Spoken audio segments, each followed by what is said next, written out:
أرجو رضاك يا أنت الرحيم يا هبني عطاك يا أنت الكريم ومنك العطاء يا أنت العظيم يا فيك الرجاء يا أنت الحليم.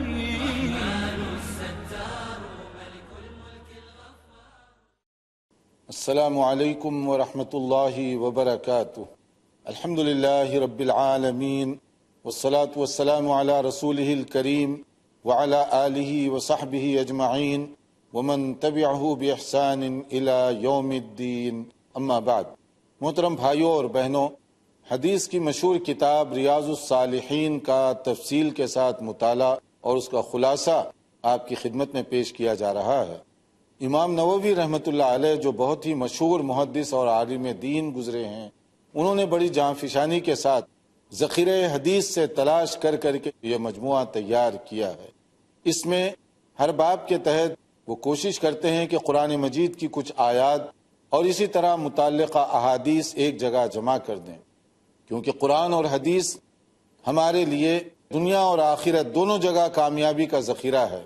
قرآن مجید اور احادیث کے ذریعے سے ہم اپنے ایمان اور عقیدے کو مضبوط کر سکتے ہیں، اپنے اعمال کو درست کر سکتے ہیں اور اپنی آخرت کو بنا سکتے ہیں اور اپنے نفس کا تزکیہ کر سکتے ہیں. نفس کا تزکیہ کرنے کے لیے قرآن و سنت کی تعلیمات سے بہتر اور کوئی چیز نہیں اور کوئی طریقہ نہیں.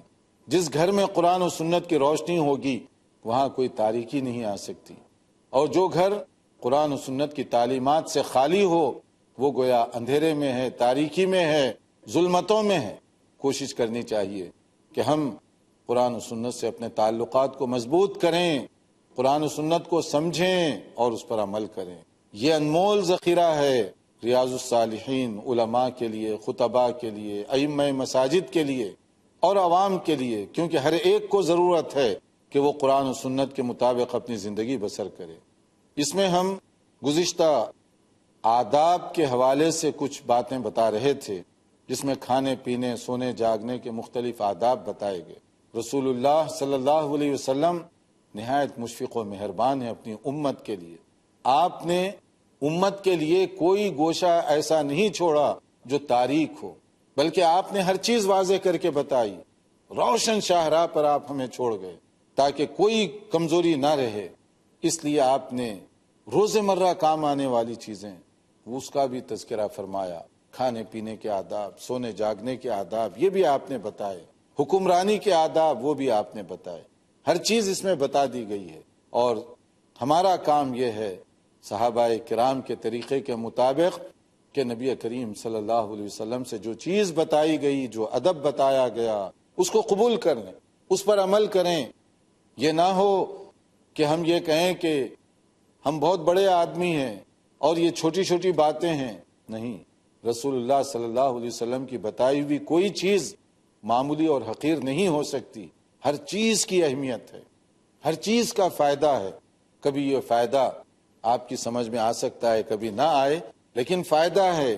اسی لیے صحابہ کرام رضوان اللہ علیہ مجمعین جب معلوم کرتے کہ یہ نبی کا طریقہ ہے، فوری اس پر عمل شروع کر دیتے تھے. جب ان کو بتایا جاتا کہ یہ نبی صلی اللہ علیہ وسلم کا انداز ہے، فوری اس کو قبول کر لیا کرتے تھے. یہی ہمارا بھی طریقہ ہونا چاہیے. میرا وضو، میری نماز، میرا قیام، میرا سجدہ، میرا ہر کام یہ سنت کی روشنی میں ڈھلا ہوا ہو، کیونکہ یہی کامیابی کا ذریعہ ہے. ہم کھانے پینے کے آداب کے حوالے سے بتا رہے تھے کہ اس میں جو ادب بتائے گئے، پہلے تو یہ ہے کہ آدمی جب بیٹھے کھانے کے لیے تو اللہ کا نام لے، اور جب ختم کرے تو اللہ کا شکر ادا کرے. اور جب کھانا ہم اللہ کے نام کے ساتھ شروع کریں گے تو وہاں شیطان کو گنجائش نہیں ملے گی. جو آدمی گھر میں داخل ہو اللہ کا نام لے کر، وہاں شیطان داخل نہیں ہوگا، کہے گا یہاں تمہارا بسیرا نہیں ہے، کہیں اور جگہ تلاش کرو. کیونکہ اللہ کا نام لینا گویا بندش ہے شیطان کے لیے، آپ اس کے لیے رکاوٹ بن رہے ہیں. تو اپنے گھروں کو ان دعاؤں کے ذریعے سے منور کیجئے تاکہ شیطانی اثرات، بلاؤں اور آفتوں سے گھر محفوظ رہ سکے ہمارے. جہاں شروع کرنا ہے بسم اللہ کر کے، ختم کرنے کی بھی مختلف دعائیں بتائی گئی. اور نبی کریم صلی اللہ علیہ وسلم فرماتے کہ یا اللہ تیرا شکر ہے، تیری تعریف ہے، تیری پاکیزگی ہے، اور یہ نہیں ہے کہ یہ کھانا کھانے کے بعد ہم ختم کر دیں گے یا اس کو چھوڑ دیں گے، دوبارہ نہیں اس کی طرف جانا ہے، نہیں، اس سے استغنا نہیں ہے، ہمیں بار بار کھانے کی ضرورت پیش آئے گی۔ یا اللہ تیری ہی حمد، تیری ہی تعریف، یعنی شروع میں بھی اللہ کی تعریف، ختم کرتے وقت بھی اللہ تعالیٰ کی تعریف۔ اسی طرح مختلف احادیث میں مختلف دعائیں بتائی گئیں، مختلف اوقات میں نبی صلی اللہ علیہ وسلم پڑھتے رہے۔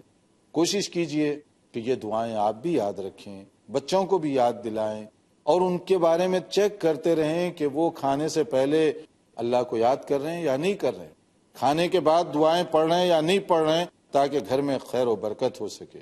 اسی طرح کھانے پینے کے آداب میں یہ بات بھی شامل ہے کہ آپ کھانے پر عیب نہ لگائیں، کیونکہ کھانے پر عیب لگانا سنت کے خلاف ہے۔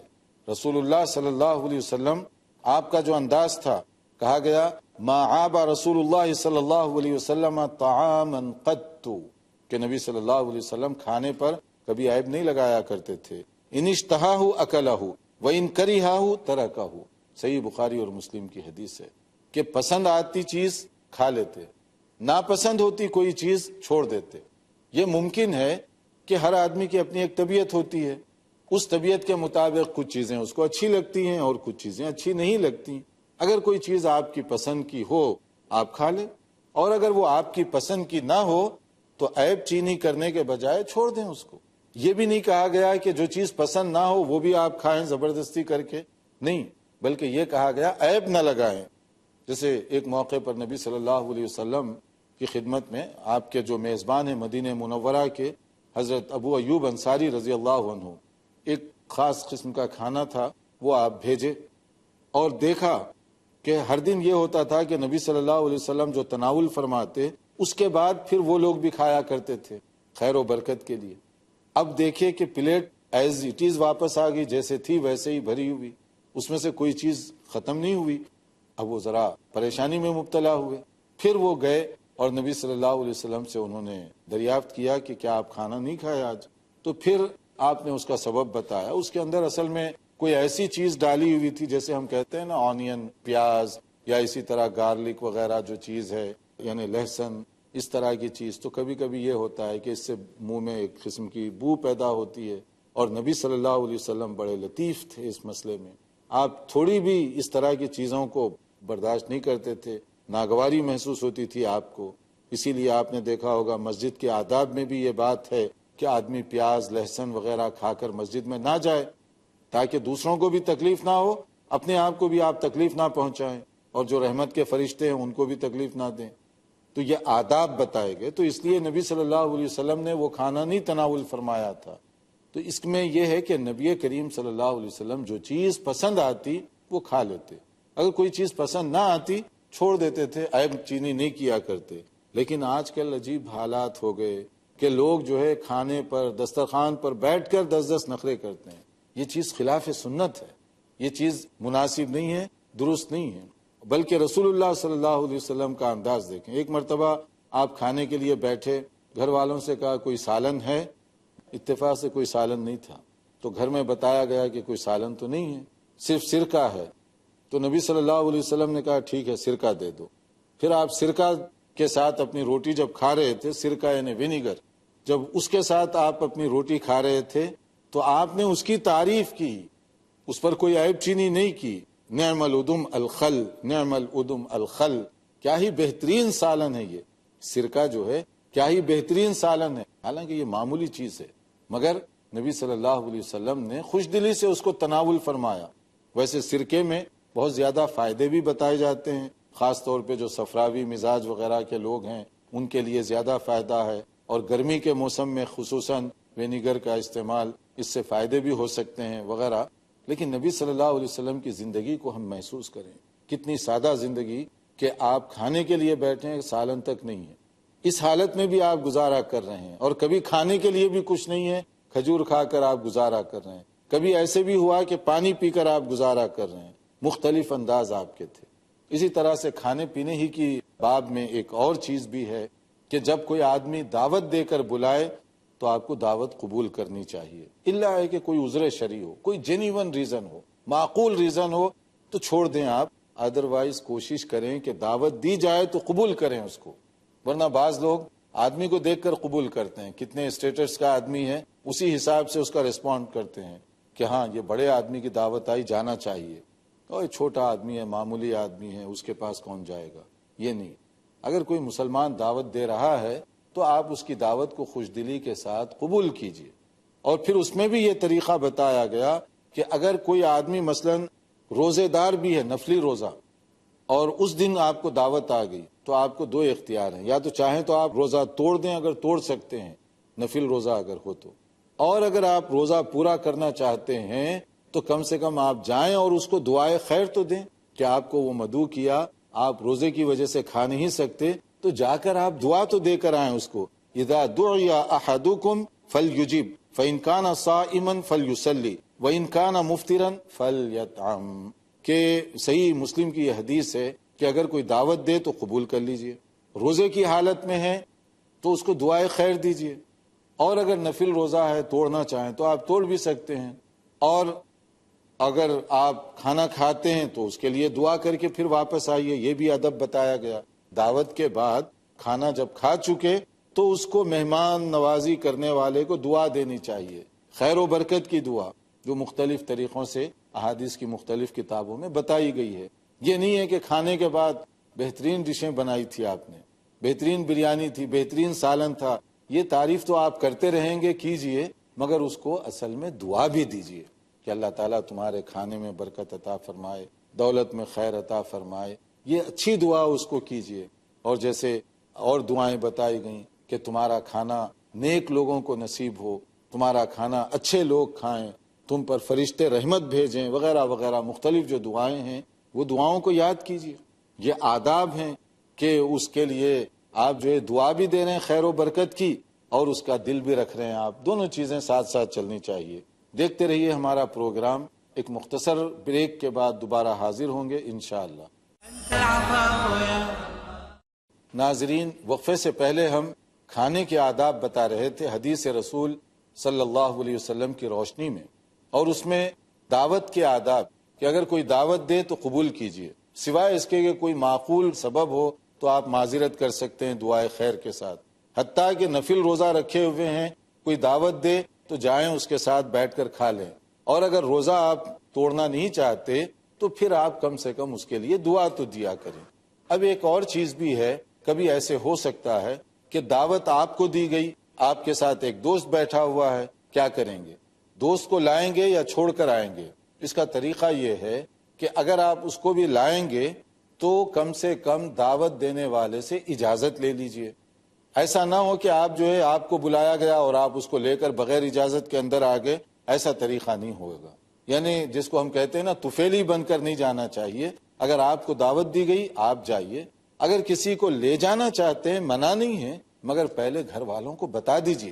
خود نبی کریم صلی اللہ علیہ وسلم دیکھیے آپ کہ ایک مرتبہ ایسے ہوا کہ آپ کے ساتھ ایک اور صاحب تھے، جب دعوت دی گئی آپ تو تشریف لے گئے، ان کو بھی ساتھ لے لیا، مگر ان کو ٹھہرا کر کے آپ نے گھر والوں سے اجازت مانگی پہلے، کہ آپ کہتے ہیں ان ھذا تبعنا فإن شئت ان تأذن له وإن شئت رجع، بھائی یہ چونکہ آپ میرے ساتھ تھا آ گیا ہے، اگر آپ چاہیں تو کھانے میں شریک ہو جائے گا، اگر آپ کی طرف سے اجازت نہیں ہے تو یہ واپس چلا جائے گا، اس میں مائنڈ کرنے کی کوئی بات نہیں ہے۔ اس نے پھر اجازت دیا، اللہ کے نبی صلی اللہ علیہ وسلم آپ کا دوست آپ کے ساتھ جو ہے آپ کا مہمان، بھلا میں کیسے اس کو واپس کر سکتا ہوں؟ ایک طریقہ بتایا گیا۔ یہ نہیں ہے کہ 2 آدمیوں کی دعوت ہے 4 آدمی چلے گئے یا بن بلائے کے چلے گئے، یہ چیزیں سنت کے بھی خلاف ہیں، کیونکہ اس کی وجہ سے جو آدمی دعوت دے رہا ہے اس کو بھی تکلیف پہنچے گی۔ اسی طرح کھانے کے کچھ آداب بتائے گئے۔ اب دعوت آپ نے قبول کر لی یا اپنے گھر ہی میں بیٹھے ہوئے ہیں، کھانے کے لیے سب کھانا رکھ دیا گیا، تو کھانے کے جو آداب بتائے گئے ان میں سے کیا ہے کہ آپ کی پلیٹ کے قریب جو کھانا ہے وہاں سے آپ شروع کریں، درمیان سے ڈالنا ہاتھ یہ خلاف سنت ہے، کیونکہ کہا جاتا ہے کہ برکت وہیں پر نازل ہوتی ہے۔ آپ پہلے اس کو ڈالیں گے، یہ ادب کے خلاف ہے۔ جو قریب ہے اس کو پہلے آپ کھائیں۔ اسی طرح اپنا دایاں ہاتھ استعمال کریں، رائٹ ہینڈ استعمال کریں کھانے کے لیے، پھر اس کے بعد اللہ تعالیٰ کا نام لے کر کھائیں۔ جیسے نبی کریم صلی اللہ علیہ وسلم ایک موقع پر بیٹھے تھے، چھوٹا بچہ بھی ساتھ تھا، جیسے بچوں کا طریقہ ہوتا ہے، کھانا شروع کرنے کے لیے وہ درمیان میں ہاتھ ڈال دیا، نبی صلی اللہ علیہ وسلم نے اس کا ہاتھ پکڑ لیا، نہیں ایسے نہیں، یا غلام سم اللہ وکل بیمینک وکل مما یلیک، جیسے صحیح بخاری اور مسلم کی حدیث ہے کہ آپ نے فرمایا کہ بچے پہلے اللہ کا نام لو، دائیں ہاتھ سے کھاؤ، اور جو تمہارے قریب ہے پہلے وہاں سے کھانا شروع کرو۔ یہ ایک تربیت کا انداز بھی ہے۔ یہ نہیں ہے کہ آپ بچوں کی کوئی خرابی کو دیکھیں کہیں کوئی بات نہیں، چلو چھوٹے بچے ہیں، نہیں، چھوٹوں کو سکھائیں گے تو وہ سیکھیں گے، چھوٹوں کو نظر انداز کریں گے تو وہی غلط عادتیں پختہ بنتی چلی جائیں گی، اس لیے بر وقت ان کو سکھائیے۔ جیسے نبی کریم صلی اللہ علیہ وسلم نے طریقہ بتایا، کس طریقے سے آپ نے ہدایات دی ہیں۔ نبی کریم صلی اللہ علیہ وسلم اجتماعی طور پر سب مل جل کر جب بیٹھتے ہیں اس میں بھی کھانے کے آداب بتا رہے ہیں۔ یہ طریقہ مناسب نہیں ہے کہ آپ دوسروں کا خیال کیے بغیر خود ہی کھاتے چلے جائیں، نہیں۔ مثلا کھجور سامنے رکھے ہوئے ہیں، آپ اکیلے بیٹھے ہوئے ہیں، جیسے چاہے آپ تناول کیجئے، لیکن جب سب کے ساتھ بیٹھے ہوئے ہیں دوسروں کا خیال بھی کیجئے۔ اب یہ ہوتا ہے کہ ایک آدمی تھوڑا سا اس کی اسپیڈ تیز ہو اور وہ دو تین کھجوریں منہ میں ڈالتا چلا گیا، اور دوسرا آدمی بیچارہ ایک ایک کھا رہا ہے آہستہ آہستہ، اس کا نقصان ہوگا، اور یہ ادب کے بھی خلاف ہے۔ اس لیے یہاں منع کیا گیا اس طرح کھانے کا۔ البتہ کبھی ایسے ہوتا ہے کھانا وافر مقدار میں موجود ہے اور دوست جو ہے ہم عمر ہیں اور ہر ایک کا کھانے کا اپنا انداز ہے اور کوئی مائنڈ نہیں کرے گا تو کھانے میں منع نہیں ہے، مگر یہ ادب بتایا گیا کہ جب دسترخوان پر بیٹھو دوسروں کا بھی خیال رکھو، کھانا لینے میں، کھانے میں، پانی پینے میں، اور اسی طرح سے دوسری جو چیزیں ہیں یہ سب چیزوں کے اندر دوسروں کا بھی آپ خاص طور پر خیال رکھو۔ اور اسی طرح مل جل کر کھانے میں زیادہ برکت ہے، الگ الگ کھانے میں برکت نہیں ہے۔ یعنی آپ الگ الگ کھا رہے ہیں تو خیر و برکت نہیں ہے، اکٹھے مل کر کھائیں تو اس میں زیادہ برکت ہے۔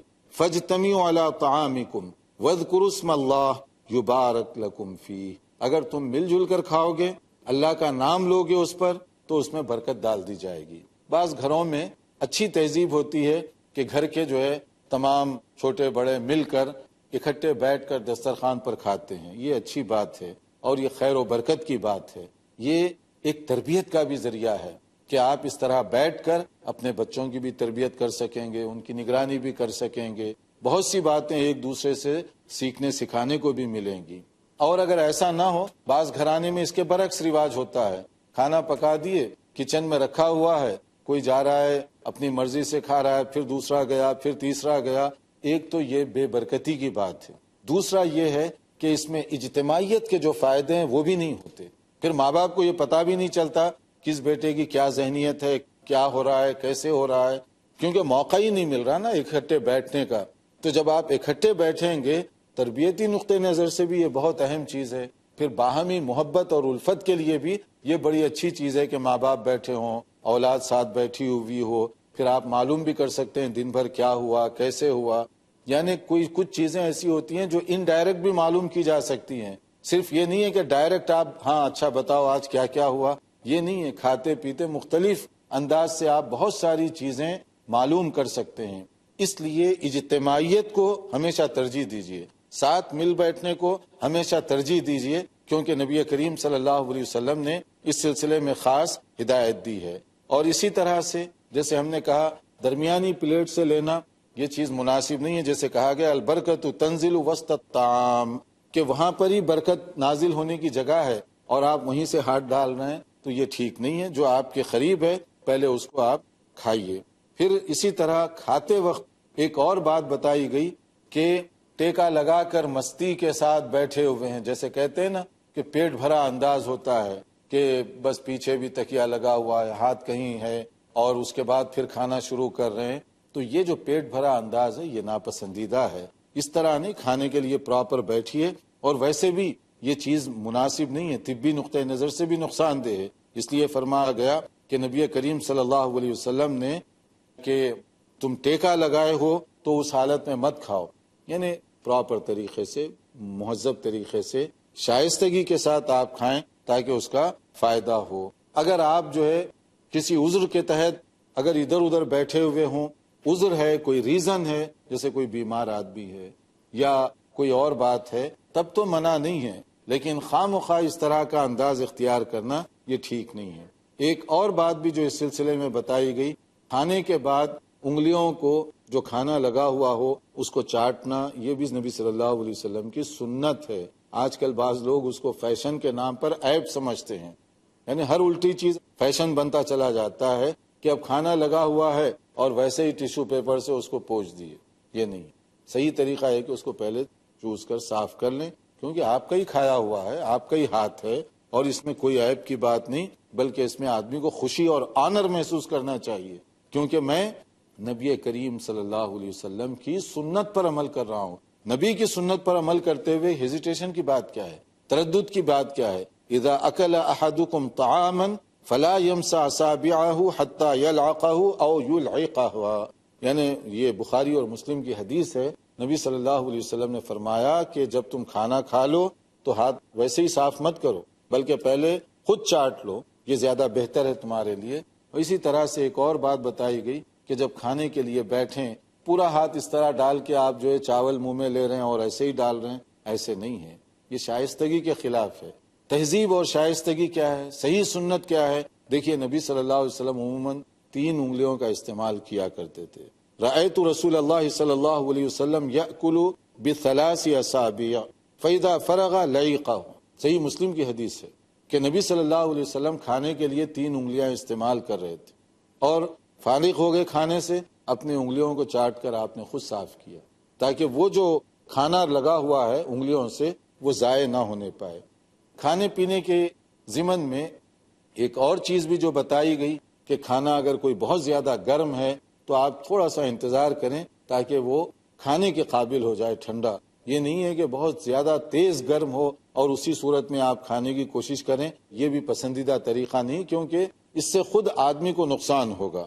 اسی طرح سے برتن کے اندر جو سانس وغیرہ لیتے ہیں اس سے بھی منع کیا گیا کہ نبی کریم صلی اللہ علیہ وسلم نے برتن میں سانس لینے سے منع فرمایا اور کہا کہ یتنفس خارج الاناء، جب پانی پئیں سانس لینا ہو تھوڑی دیر رک جائیں، منہ سے پلیٹ ہٹا دیں، برتن یا پیالہ گلاس ہٹا دیں، پھر سانس لیں، پھر دوسرا، پھر سانس لیں، پھر اس کے بعد، یعنی آرام آرام سے۔ یہ نہیں ہے کہ گلاس ہی میں سانس بھی لے رہے ہیں اور وہی پیے جا رہے ہیں، نبی صلی اللہ علیہ وسلم نے اس سے بھی منع فرمایا۔ تو ناظرین آپ خود محسوس کر سکتے ہیں کہ اس چیپٹر کے اندر نبی کریم صلی اللہ علیہ وسلم کی کیسی ادائیں، ہدایتیں اور کیسی باتیں بتائی گئی ہیں جو روز مرہ کی زندگی میں کام آنے والی ہیں۔ حدیث رسول کو سیکھیں، سمجھیں اور اس کے مطابق زندگی بسر کریں۔